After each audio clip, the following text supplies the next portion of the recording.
Good afternoon guys! So today ay kaming dalawa lang ng aking husband kasi iniwan namin si Samuel sa kanyang auntie para magkaroon naman kami ng kunting break. Tsaka gusto rin siya makasama ng kanyang auntie. So kahit mga 2 hours lang, at least mayroon naman silang banding. So nag-decide kami na gumala at dito kami nakarating sa Sapa.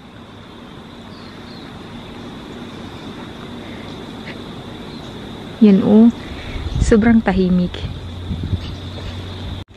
So, punta tayo doon sa malapit sa Sapa. Huh? You know the river where we take the dog? Yes. Same river. Oh, really? Mori River? Kiwa. Kiwa, okay. So, nandito kami sa... Wow! Kadiri. Cut!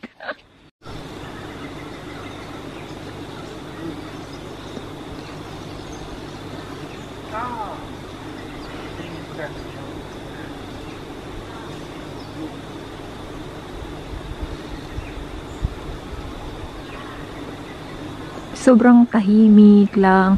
Tsaka, parang ang okay mag-camping din dito.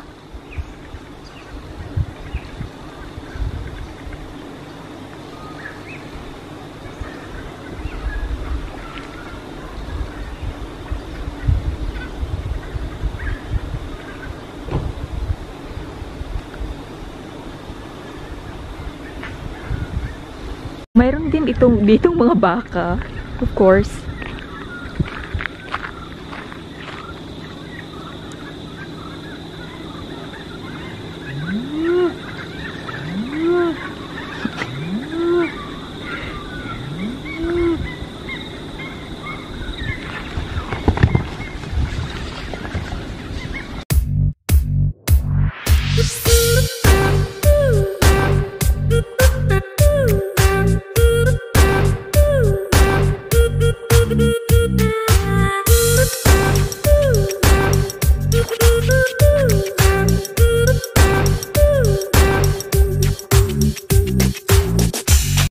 By the way, i-film ko muna itong roses namin bago mawala na yung mga bulaklak niya. Ito, maganda siya. Tsaka meron din dito sa isang area. Ito naman ay malalaki.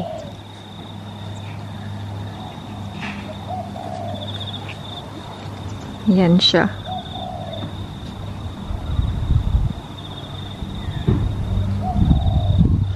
So, yung area namin is hindi naman sad yung area namin ay medyo boring. By the way pala, itong kahoy na to, itong puno na to, sobrang ganda niya kapag spring na. So, yan yung cherry blossom. A few moments later.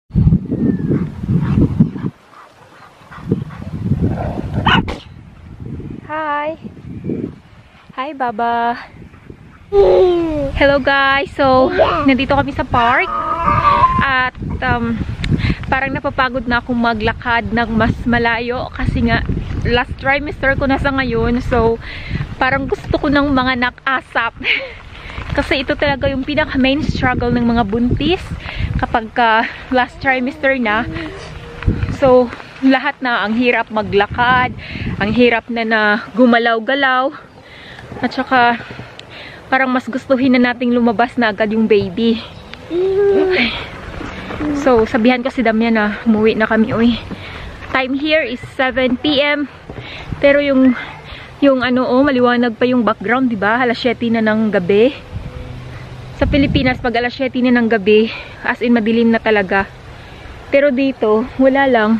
Parang mayroon pang kunting liwanag ng araw.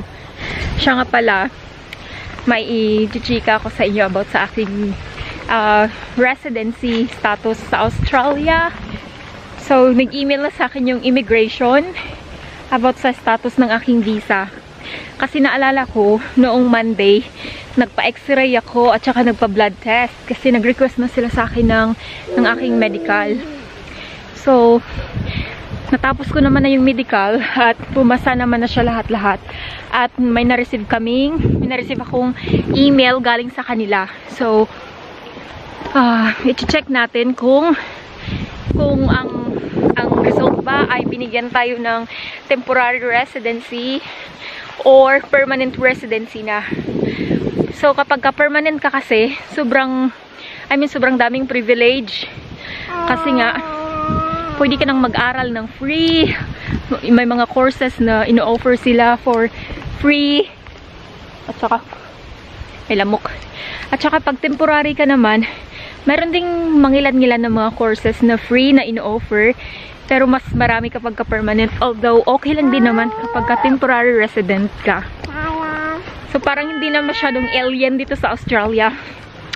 At saka, one more thing, kapag ikaw ay permanent resident, pwede mo nang ma-invite or pwede ka nang mag-sponsor ng yung mga kapatid, ng yung parents, na papuntahin sila sa Australia. At kung yung mga, I don't know kung friends ba, basta alam ko mga relatives lang eh, yung malapit lang sa'yo. Sorry, hinihingal ako kasi ang layo na ng nilakad namin. So, ito na yung last namin na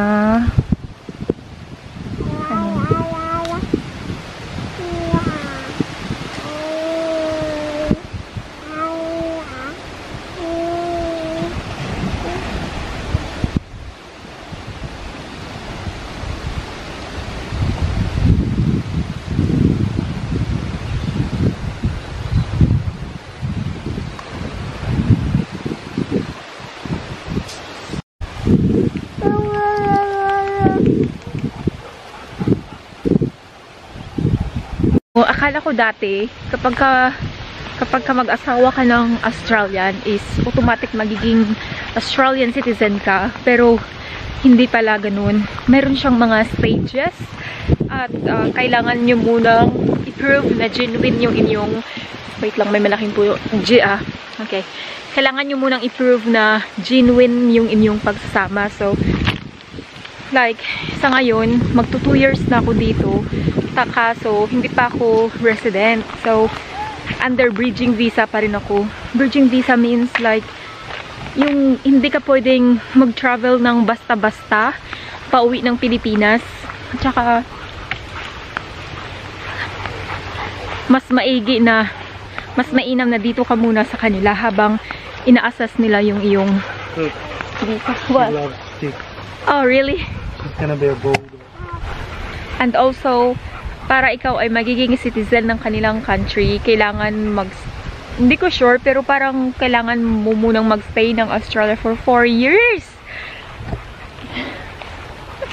I'm talking about the visa, okay? I'm talking about the visa. And my visa. Oo, so kailangan mo munang magstay sa kanila. Para ikaw ay magiging citizen ng kanilang country, kailangan mo munang magstay sa kanila ng 4 years. Hindi ko sure, pero base lang, ang sinasabi ko ngayon is base lang to sa aking research. So, baka meron akong hindi masabi na hindi tama. So, hindi naman ako licensed kasi na migration agent. So, ganun. Hi! Charlie! Charlie! Charlie! Don't even think about it. Pauwi na kami, guys. Malaki bilang puno na yan, oh. Pero parang patay. Yeah, patay na siya. Oh, sobrang laki.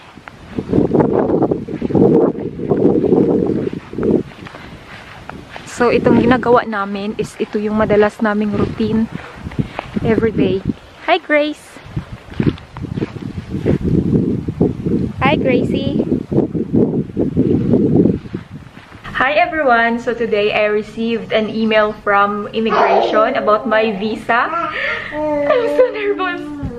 So, hindi ko alam kung temporary resident ba or permanent resident na yung residency na yung in-approve nila sa akin. So, check natin. I-screen record ko nga.